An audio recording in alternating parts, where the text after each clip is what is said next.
April 8, 1943. 27,000 feet above Caen, France. The oxygen mask couldn't hide Oberleutnant Ralph Hermishen's smirk as he watched the ungainly silhouettes climbing laboriously toward his formation through the crystal-clear canopy of his Focke-Wulf 190A5. The veteran ace of Jagdgeschwader 26 studied the American fighters making their combat debut over occupied Europe. "The armies have sent us flying milk bottles," he transmitted to his wingman, unable to suppress his laughter at the sight of the massive Republic P-47 Thunderbolts struggling for altitude. Below them, 16 P-47C Thunderbolts of the 4th Fighter Group lumbered upward in tight formation, their 2,000-horsepower Pratt & Whitney R2800 Double Wasp engines straining against their 7-ton weight. To German pilots accustomed to the sleek Spitfires and nimble Soviet fighters, these corpulent American machines appeared almost comical. Barrel-shaped fuselages topped with greenhouse canopies, wings that seemed too small for their massive bodies, and propellers that dwarfed anything in the Luftwaffe inventory. What Hermishen didn't know, what none of the German pilots circling like wolves above could have imagined, was that they were witnessing the arrival of the weapon that would systematically destroy the Luftwaffe's fighter arm. Within 18 months, these flying milk bottles would transform from objects of derision into instruments of terror, their 850 caliber Browning machine guns becoming the most feared sound in German skies. The mathematics of destruction were already loaded in those broad wings. 3,400 rounds of ammunition, a combined rate of fire of 6,000 rounds per minute, enough concentrated firepower to saw a Messerschmitt in half in less than 2 seconds. The transformation began that April morning when Major Donald Blakesley, commanding the 335th Fighter Squadron, spotted the German formation positioning for attack. The former Eagle Squadron veteran, who had transferred from RAF Spitfires just weeks earlier, understood what his men didn't yet know, that survival in the P-47 required abandoning everything they thought they knew about air combat. The Thunderbolt represented a radical departure from conventional fighter design philosophy. While the Germans had pursued lightweight interceptors optimized for climb and turn performance, Republic aviation had created something unprecedented, a high-altitude juggernaut that used mass, power, and firepower to redefine the rules of aerial warfare. Among the 56 American pilots spread across the French sky that morning were men who would become legends, future aces whose names would strike fear into Luftwaffe hearts. But on April 8, 1943, they were novices in an untested machine, facing the most experienced fighter force in the world. The Germans had been fighting continuously since 1939, with veterans of Poland, France, Britain, and Russia. The Americans had been in combat for exactly 0 days. This story is about how industrial logic defeated tactical brilliance, how quantity and quality merged into overwhelming superiority, and how German pilots' laughter turned to terror as they discovered what synchronized Browning machine guns could do to an aircraft at 400 yards. The Republic P-47 Thunderbolt had emerged from a June 1940 panic. As German fighters swept across France, Alexander Kartveli, Republic Aviation's Georgian-born chief designer, received urgent specifications from the U.S. Army Air Corps. They wanted a high-altitude interceptor capable of matching the Luftwaffe's best. What Kartveli designed instead was a monster that redefined the possible. "It will be a dinosaur," Kartveli admitted to his design team, "but it will be a dinosaur with good proportions." The XP-47B prototype that first flew on May 6, 1941, shocked everyone who saw it. At 9,900 pounds empty, it weighed 65% more than its predecessor, the P-43 Lancer. The massive turbo supercharger system, with its complex ducting running through the rear fuselage, gave it an almost pregnant appearance. Test pilots approaching it for the first time invariably ask the same question: does this thing actually flies? Not only did it fly, it flew like nothing else at altitude.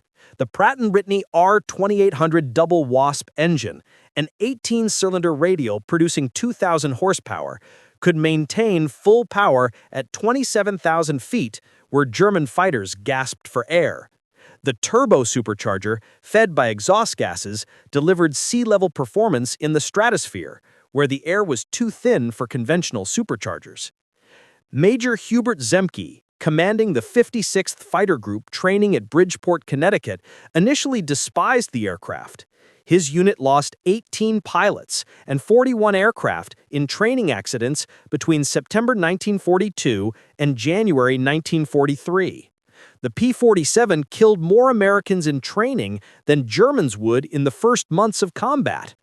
It ground-looped on landing, torque-rolled on takeoff, and dove with such enthusiasm that pilots discovered compressibility, their controls freezing as shock waves formed on the wings. But those who mastered it discovered something extraordinary. Lieutenant Robert Johnson, a farm boy from Oklahoma who would become one of America's top aces with 27 victories, described his first flight. "It was like strapping yourself to a locomotive. The power was unbelievable. You didn't fly it, you aimed it."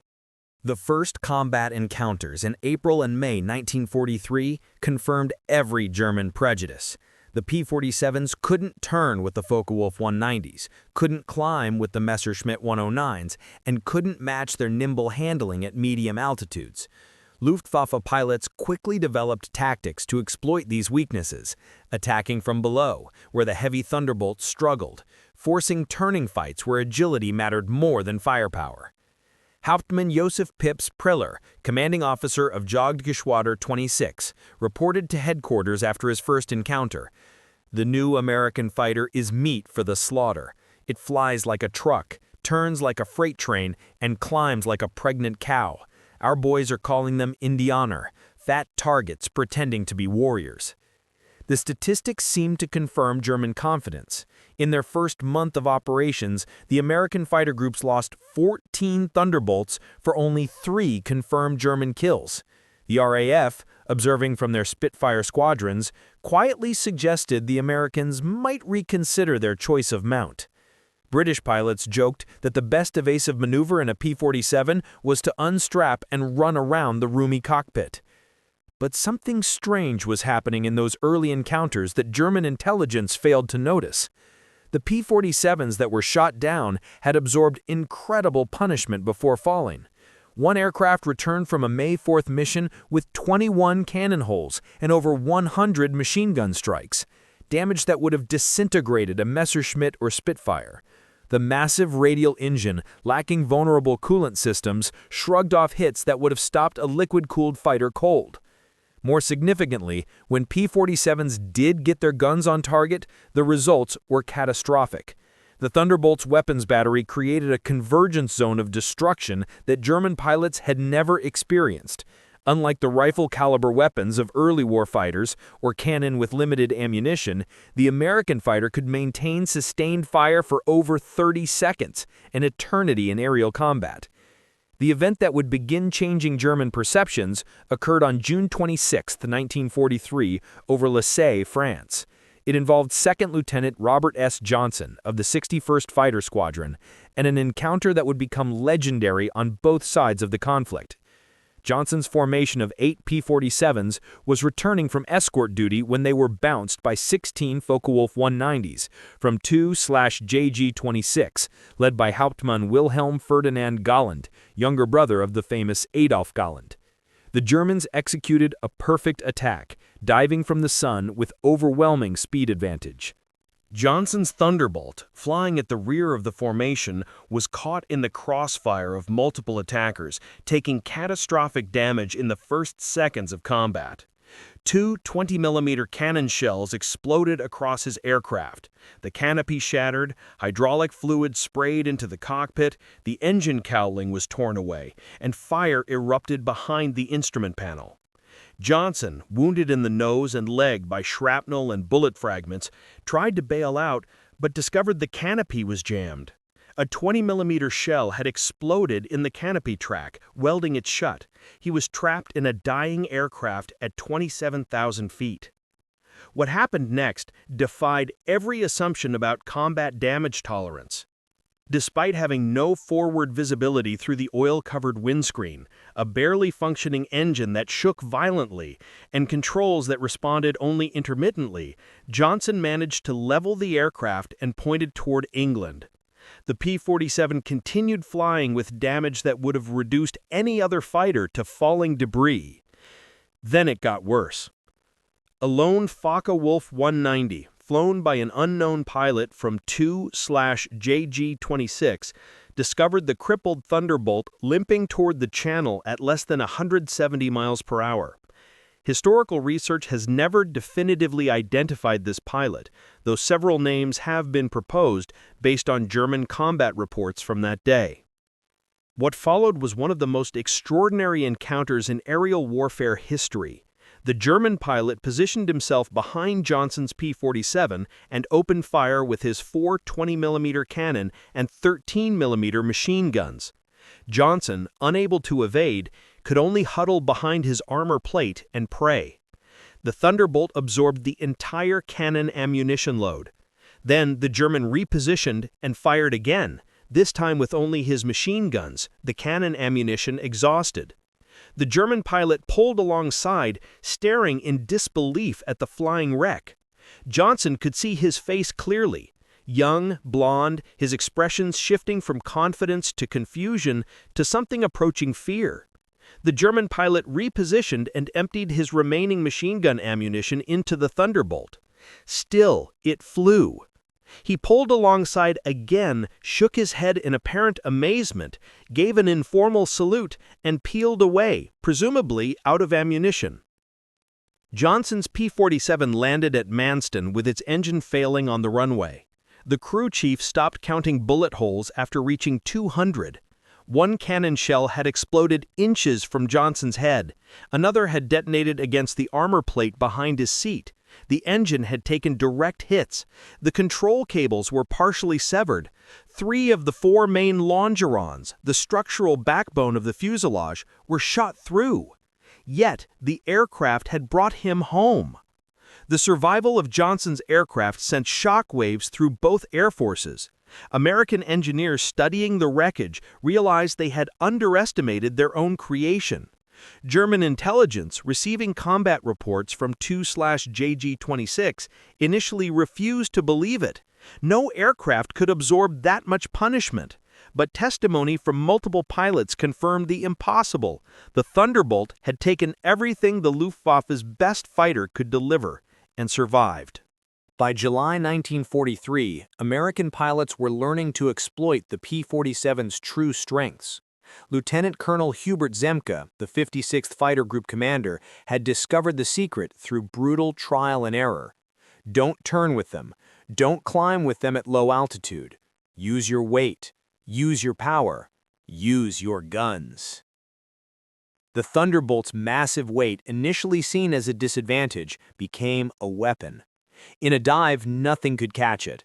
From 30,000 feet, a P-47 could reach 550 miles per hour, faster than any German fighter could achieve, even in a vertical dive. This speed could be converted to altitude in a zoom climb that left pursuing fighters helplessly behind. Captain Walker Bud Mahiran, who would become one of the first American aces in Europe, developed what became known as the boom and zoom tactic, though pilots called it the Thunderbolt turkey shoot. Instead of engaging in traditional dogfights, P-47 formations would climb to 30,000 feet, higher than German fighters could effectively operate.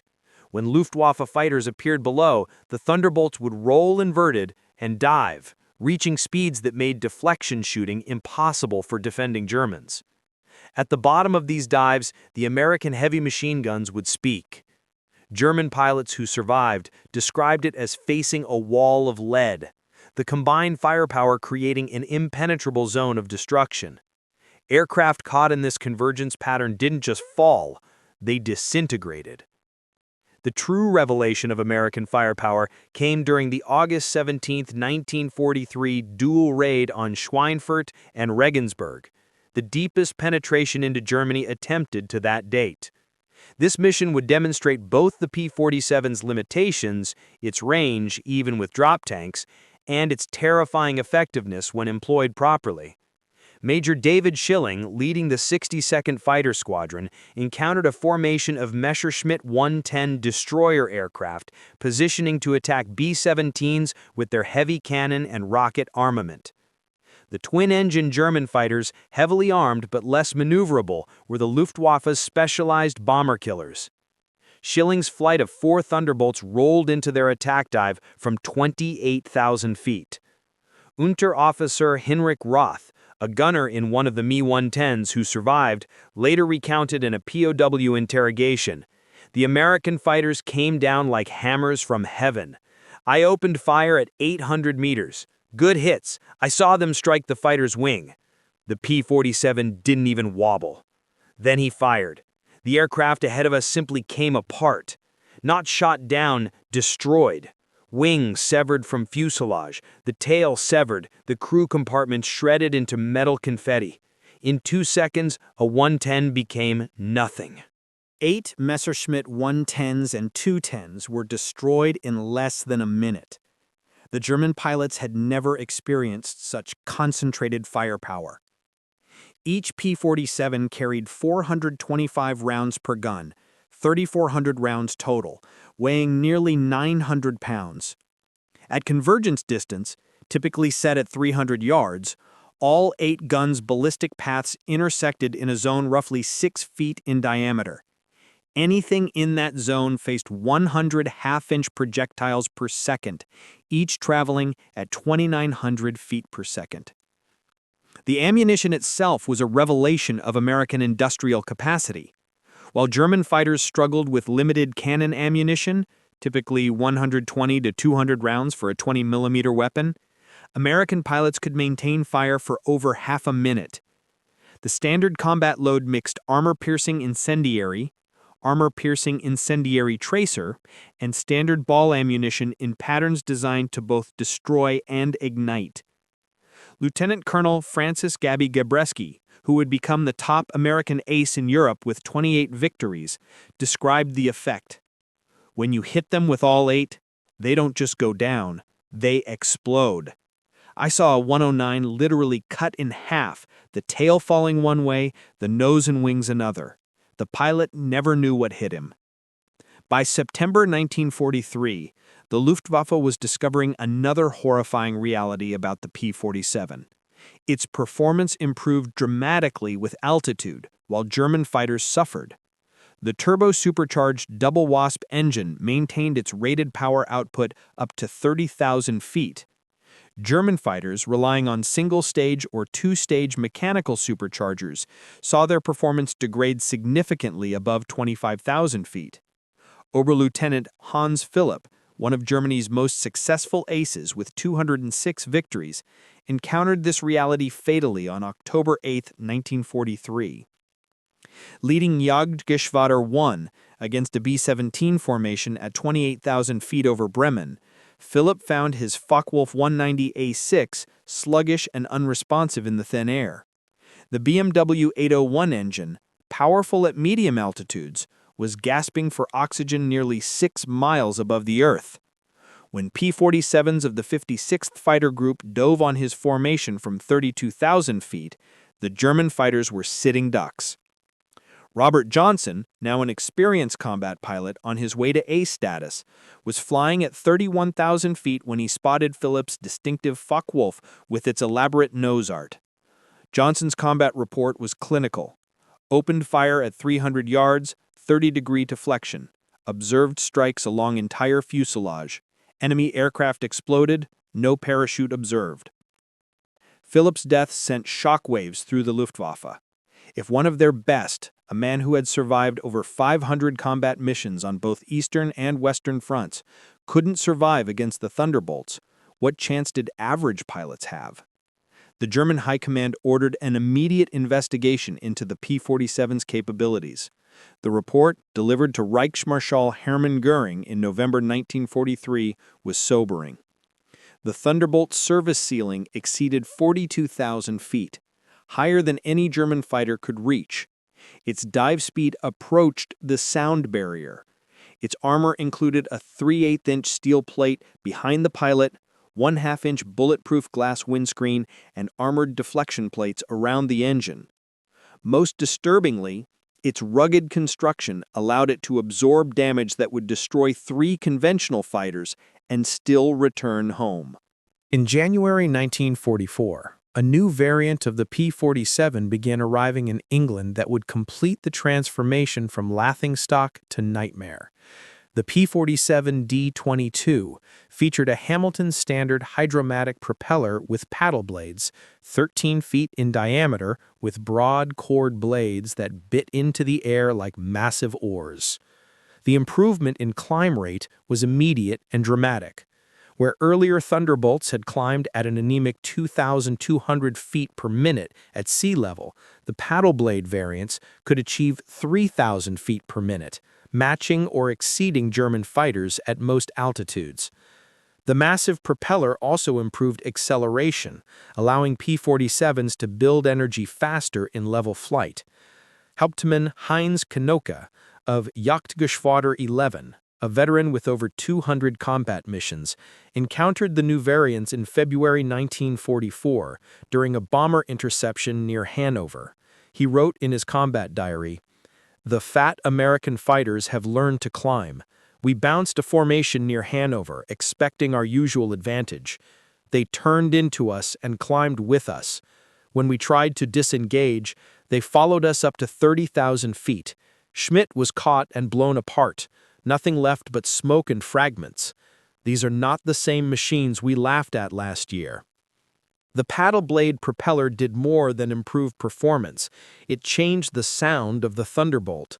The distinctive thundering roar created by the blade tips reaching supersonic speeds could be heard from miles away.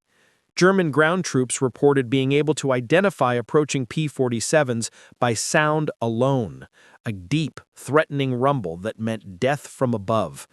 They began calling it Donnerschlag, thunderclap.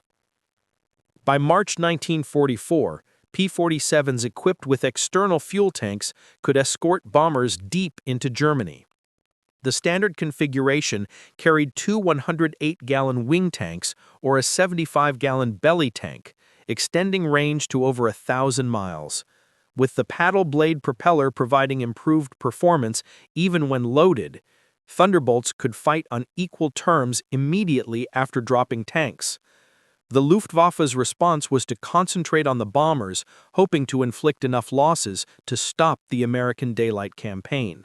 But this required flying through the P-47 escort screen, an increasingly suicidal proposition. German pilots developed a grudging respect that bordered on fear for the big American fighters. Major Günther Röhl, one of Germany's top aces with 275 victories, mostly on the Eastern Front, encountered the new variants in March 1944 during a bomber interception near Hanover. He wrote in his combat diary, "We saw them above us, fat silhouettes against the sun. Someone laughed and said, 'Here come the flying pigs.' Nobody was laughing 30 seconds later. They came down like an avalanche, faster than we could react. The first pass destroyed 3 of our fighters, just gone, transformed into burning debris. Their guns didn't fire in bursts like ours. They poured out solid streams of fire. Getting caught in that stream meant instant death." The escort missions revealed another P-47 advantage: endurance. While German fighters operated at maximum power settings that consumed fuel rapidly, the big American radios could cruise efficiently at high altitude. Thunderbolts could remain with the bombers for hours, rotating top cover while maintaining enough fuel for combat and return. As more P-51 Mustangs arrived to take over long-range escort duties in spring 1944, P-47 units increasingly focused on ground attack, a role that would make them the most feared aircraft in the German arsenal. The transition began in earnest in April 1944 as the Allies prepared for the invasion of France. The Thunderbolt's heavy machine gun battery proved equally effective against ground targets. The standard armor-piercing incendiary ammunition could penetrate the top armor of most German vehicles, while the sheer volume of fire could destroy soft targets in seconds. A 2-second burst put 160 half-inch projectiles into a target area the size of a truck. But it was the addition of bombs and rockets that transformed the P-47 into a true multi-role monster. The D-25 variant could carry two 1,000-pound bombs under the wings and a 500-pounder under the fuselage, a bomb load equal to early war medium bombers. Later variants added zero-length rocket stubs for 10 5-inch high-velocity aircraft rockets, or HVARs, each equivalent to a 105mm artillery shell. Oberst Hans von Luck, commanding the 125th Panzer Grenadier Regiment during the Normandy campaign, experienced P-47 ground attacks firsthand. They came in low, so low you could see the pilots' faces. The sound was terrifying. Engines roaring, rockets screaming, then the hammer of those heavy machine guns. A column of our trucks simply ceased to exist. 20 vehicles transformed into burning wreckage in one pass. The psychological effect on the men was devastating. They called them jabos, fighter bombers, but these were something beyond that. They were flying artillery with the accuracy of snipers. On June 6, 1944, the Luftwaffe discovered how completely the balance of power had shifted. Over 500 P-47s provided air cover for the invasion, creating an impenetrable umbrella over the beaches. German fighters attempting to reach the landing zones were massacred. Oberlieutenant Wolfgang Fischer of Jagdgeschwader II, one of only 3 German pilots to reach the beaches that day, reported, "The sky belonged to the Americans. Thunderbolts were stacked from sea level to 30,000 feet. We tried to break through at dawn, 12 fighters from our Gruppe. I was the only one to return. The P-47s were waiting at every altitude. You couldn't climb over them, couldn't dive under them. Their guns turned our fighters into aluminum rain." In the weeks following D-Day, P-47 systematically destroyed German movement in daylight. The statistics were staggering. In June alone, 9th Air Force Thunderbolts claimed 651 locomotives, 3,847 trucks, 512 tanks and armored vehicles, and 4,553 horse-drawn vehicles. The Wehrmacht was forced to move only at night, severely hampering their ability to respond to Allied advances. The Germans tried everything to counter the Thunderbolt threat.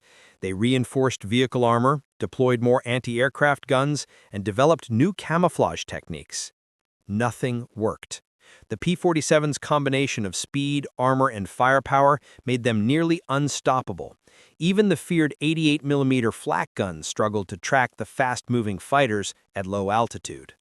While devastating Europe, the P-47 was simultaneously proving its worth in the Pacific theater. The 348th Fighter Group, operating from New Guinea, discovered that the Thunderbolt's qualities were perfectly suited to the vast distances and harsh conditions of Pacific warfare. Colonel Neil Kirby, commanding the 348th, developed tactics specifically for the Pacific. On October 11, 1943, Kirby led 4 P-47s against 40 Japanese aircraft over Wewak, shooting down 6 enemy planes himself in a single mission, earning him the Medal of Honor. The Japanese, accustomed to fighting nimble but fragile American fighters, were unprepared for the P-47's combination of firepower and durability.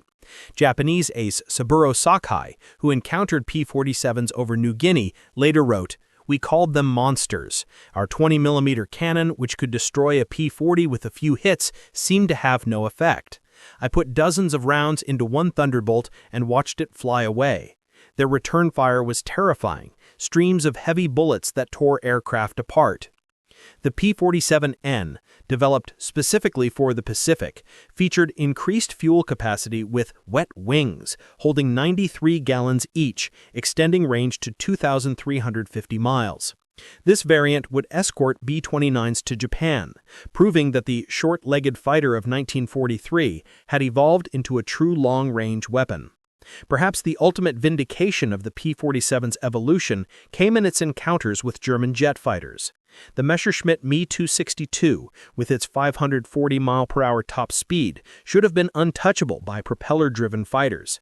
But Thunderbolt fighters discovered they could catch jets in two situations: during takeoff and landing, when jets were most vulnerable, and in high-speed dives from altitude. On November 27, 1944, Lieutenant Colonel John C. Meyer of the 352nd Fighter Group became one of the first pilots to shoot down an Me-262 with a P-47.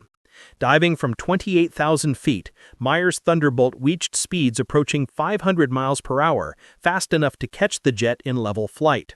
The jet pilot, confident in his speed advantage, never saw the diving P-47 until Meyer's guns opened up at 400 yards. Meyer's combat report noted, "The enemy aircraft disintegrated under fire. Large pieces, including both engines, separated from the fuselage. The pilot did not escape." The concentrated fire of 8 50 caliber guns proved more effective than we anticipated against jet aircraft. By early 1945, specialized P-47M variants were deployed specifically to counter German jets and V-1 flying bombs. With water methanol injection boosting power to 2,800 horsepower and refined aerodynamics, these ultimate Thunderbolts could reach 470 miles per hour in level flight at 30,000 feet, fast enough to intercept even jets under certain conditions. Major George Bostwick, commanding the 63rd Fighter Squadron, equipped with P-47Ms, shot down 2 Me-262s in March 1945. His tactical report emphasized firepower over speed. "The jets are faster, but they can't turn and they can't take punishment. One good burst from our battery and they come apart like they're made of paper. They have to slow down to attack bombers. That's when we get them." The ultimate demonstration of American industrial might came during Operation Bodenplatte, the Luftwaffe's desperate attempt to destroy Allied air power on January 1, 1945. Nearly 900 German fighters, including their best remaining pilots, launched surprise attacks on Allied airfields across Belgium and the Netherlands. At Y-34 Airfield near Metz, home to the 365th Fighter Group's P-47s, the attack initially succeeded. German fighters destroyed 22 Thunderbolts on the ground, along with several other aircraft. A captured German pilot, brought to the command post, pointed at the burning aircraft and taunted, "What do you think of that?" Major George Brooking's response became legendary throughout the 9th Air Force. He pointed to the flight line where ground crews were already pushing damaged aircraft aside and preparing hard stands for replacements. "By tomorrow, we'll have 40 new ones. How long will it take you to replace your pilots?" The German pilot's smirk disappeared.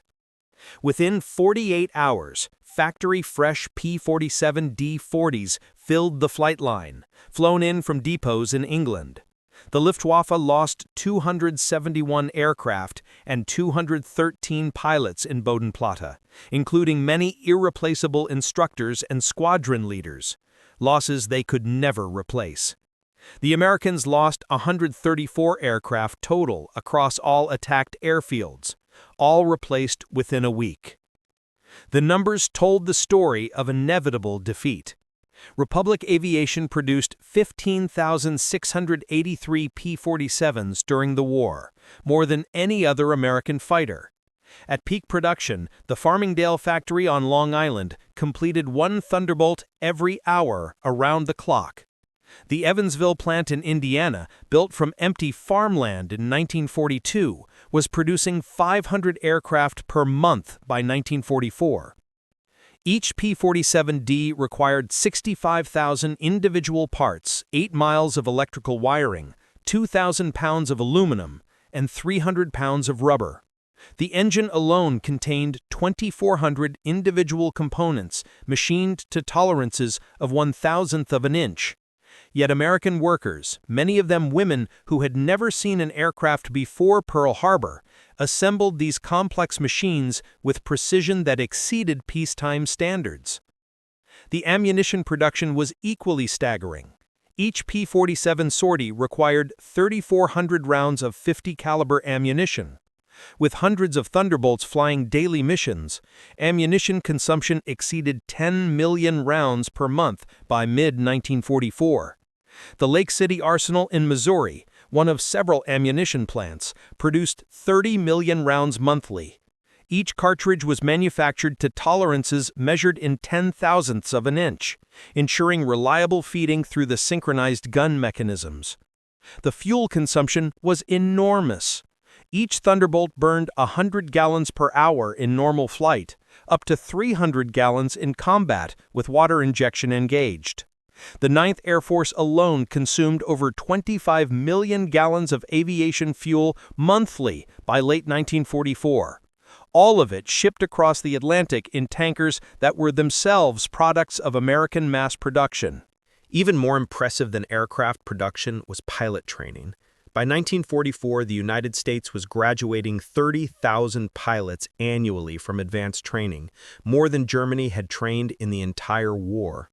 Each P-47 pilot received a minimum of 400 hours of flight training before entering combat, including 100 hours in advanced fighters. German pilots, by contrast, were entering combat with less than 100 hours total time by war's end. The quality showed in combat. American pilots arrived in Europe trained in formation flying, instrument navigation, gunnery, and tactics. They had practiced against captured German aircraft, understanding their enemy's capabilities and limitations. They knew their aircraft systems intimately, having studied technical manuals that German pilots never received. Lieutenant Eugene Roberts, arriving in England in September 1944, exemplified the American training advantage. I had 420 hours in my logbook, including 75 hours in the P-47. I'd fired at towed targets, practiced deflection shooting, studied gun camera film from actual combat. On my first mission, I knew exactly what to do. The German pilot I faced couldn't have had half my experience. It wasn't even a fair fight. In March 1945, Oberst Josef Priller, the same pilot who had mocked the P-47s as pregnant cows 2 years earlier, was interviewed by German propaganda officials seeking to boost morale. His statement, deemed too demoralizing for publication, revealed the complete transformation in German attitudes. The Thunderbolt is the best fighter-bomber ever built. Its firepower is unprecedented. Weapons that never jam, never overheat, never run out of ammunition in normal combat. It carries bombs like a medium bomber, fires rockets like artillery, and fights like a fighter when needed. But beyond the machine is what it represents: unlimited American production. They lose 10, they build 20. We lose 1, it's gone forever. Their pilots arrive better trained than our instructors. They have fuel for training, ammunition for practice, spare parts for everything. We have nothing but courage, and courage without resources is just delayed defeat. We laughed at them in 1943. We're not laughing now. When you hear those guns, you know death has come calling. The sound haunts us, mechanical, precise, unstoppable. Like everything American, it's about overwhelming material superiority. They didn't beat us through better tactics or braver pilots. They buried us under an avalanche of steel and lead. By April 1945, the Luftwaffe existed largely on paper. Fuel shortages grounded most aircraft. Experienced pilots were dead or captured. Airfields were cratered ruins. But even with aircraft and fuel, German pilots faced an impossible equation. Attacking meant facing P-47 formations that owned every altitude from ground level to 40,000 feet. Feldwebel Klaus Brettschneider, one of the last German pilots trained in 1945, flew exactly one combat mission before the war ended. His encounter with P-47s over Leipzig lasted 12 seconds. I saw them diving from above, 4 Thunderbolts in perfect formation. I tried to turn, but they were too fast. The leader fired from 500 meters. My aircraft shook like it was hit by sledgehammers. The engine exploded, the wings separated. I barely escaped. In the parachute, I watched them destroy my entire Staffel, 6 fighters gone in under a minute. The sky rained, burning aluminum and bodies. The psychological impact was complete. German pilots developed what medical officers called Jabo fever, physical symptoms of stress appearing when Thunderbolts were reported in the area.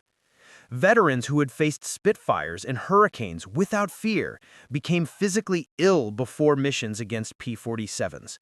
The distinctive thunder of approaching Thunderbolts caused panic among ground troops, who knew that survival meant finding cover immediately. The final statistics of P-47 operations defied comprehension. In Europe, 3,752 German aircraft destroyed in aerial combat, 3,315 aircraft destroyed on the ground, 86,000 railway cars destroyed, 9,000 locomotives destroyed, 6,000 armored fighting vehicles destroyed, 60,000 horse-drawn vehicles destroyed.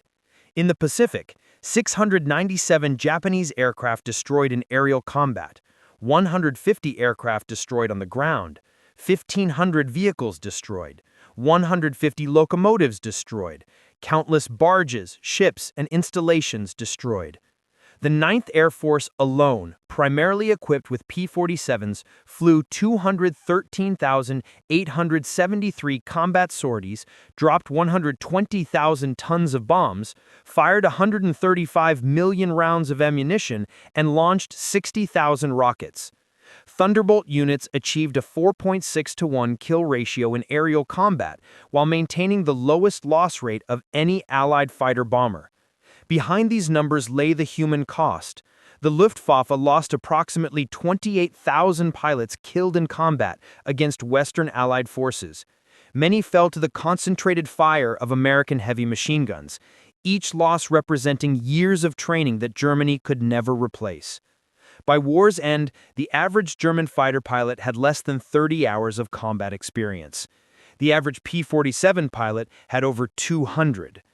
At the Luftwaffe Interrogation Center at Oberursel, captured Allied pilots were debriefed by German intelligence. The records, captured in 1945, revealed German assessments of Allied aircraft. The file on the P-47, updated continuously throughout the war, showed the complete reversal of opinion. April 1943, large, unmaneuverable fighter, inferior to German types in all performance parameters except dive speed. Machine gun armament is insufficient against cannon-armed fighters. Assessment, minimal threat. December 1943, exceptional high-altitude performance, extreme structural strength. Firepower is increasingly problematic. Pilots showing improved tactics. Assessment, significant threat above 25,000 feet. June 1944, dominant fighter-bomber, superior to all German types above 20,000 feet. Firepower devastating against all target types. Structural strength makes shootdown extremely difficult. Assessment, critical threat at all altitudes. March 1945, best fighter-bomber of the war. Combination of firepower, durability, and performance unmatched. Pilot quality is exceptional. Assessment, unsurvivable in direct engagement. In 1985, at a reunion of German and American fighter pilots in Phoenix, Arizona, former adversaries met in peace. Generalleutnant Adolf Galland, former head of the Luftwaffe fighter arm, was asked about the P-47. His response, recorded on video, captured the complete transformation. "We made a terrible mistake in 1943. We saw this big, heavy fighter and laughed. The Americans don't understand air combat, we said. They built a bomber and called it a fighter. We were the ones who didn't understand. The Americans didn't try to build a European fighter. They built an American one, designed around production, firepower, and survivability. They understood that in a war of attrition, the plane that could take punishment and deliver devastating firepower would win. They were right. The first time I flew a captured P-47 after the war, I understood everything. The power was incredible. It climbed like it was falling upward. The cockpit was comfortable, the visibility excellent, the controls precise. It was a pilot's aircraft wrapped in armor. But what really impressed me was realizing that America built over 15,000 of these complex machines while fighting a two-ocean war. Each one required an engine more complex than anything Germany produced, yet they built them faster than we could build simple fighters. That's when I knew we never had a chance. Those guns, we called them Roosevelt's piano because of the sound they made. Once you heard that sound, you never forgot it. Many of my friends heard it for the last time. The P-47 didn't just defeat the Luftwaffe, it destroyed it. The design of the P-47 represented American industrial philosophy perfectly, brute force engineering backed by unlimited resources. Every component was overbuilt, overpowered, and over-engineered. The wing spars could support 40,000 pounds, 3 times the aircraft's loaded weight. The engine mount could withstand 12 G forces. The control cables were doubled throughout with automatic backup systems. The ammunition feed system alone was a marvel of engineering. 8 separate ammunition boxes, each holding 425 rounds, fed through electric boost motors to prevent jamming during high-G maneuvers. The guns were electrically heated to prevent freezing at altitude. Each gun had its own charging mechanism and could be individually synchronized. The convergence was adjustable from 150 to 400 yards, allowing pilots to optimize for their preferred engagement range. Even after the war, some German veterans maintained that the P-47 won through quantity, not quality. That German fighters were technically superior but overwhelmed by numbers. The combat records tell a different story. In engagements where numbers were equal, P-47s consistently prevailed. The heavy machine gun armament, dismissed as inferior to cannon, proved more effective in actual combat. Analysis of gun camera footage revealed why. Cannon shells, while individually more destructive, required precise aim and had limited ammunition load, typically 120 to 200 rounds total. The P-47's weapons created a probability cloud of bullets that guaranteed hits even with imperfect aim. At typical engagement ranges, a 2-second burst put at least 20 rounds into a fighter-sized target, enough to ensure destruction. The ammunition itself was superior. American 50-caliber armor-piercing incendiary rounds used a delayed-action fuse that ensured penetration before detonation. The incendiary compound burned at 3,000 degrees Fahrenheit, hot enough to ignite aluminum structure. German 20mm shells, while heavier, often exploded on surface contact, causing spectacular but sometimes superficial damage. The Republic P-47 Thunderbolt remains the heaviest single-engine piston fighter ever mass-produced. Its empty weight of 10,000 pounds exceeded the gross weight of some twin-engine fighters. Its engine produced more power than entire bomber formations from the previous war. Its weapons delivered more firepower than a squad of infantry. Yet it was built by the thousands, flown by kids barely out of high school, and maintained under combat conditions by mechanics who learned their trade in weeks. The transformation of German opinion from mockery to terror took less than 2 years. In that time, the flying milk bottle became the most feared aircraft in the Luftwaffe's experience. Veterans who had faced Spitfires, Hurricanes, and Soviet Yaks without flinching spoke of P-47s in hushed tones decades after the war. At the United States Air Force Museum in Dayton, Ohio, a restored P-47D sits among other legendary fighters. Its placard lists specifications and battle honors, but the real story is told by a small display case containing spent .50 caliber shells and a strip of gun camera film showing a Focke-Wulf 190 disintegrating under fire. Below the display is a quote from an unnamed German pilot taken from a 1945 interrogation report. "We laughed when we first saw them, fat, ugly American fighters that couldn't turn, couldn't climb, couldn't fight. We stopped laughing when we realized they didn't need to turn or climb. They just pointed those guns at you and you ceased to exist. The laughter died with our comrades." The P-47 Thunderbolt entered combat as an object of derision and ended the war as an instrument of annihilation.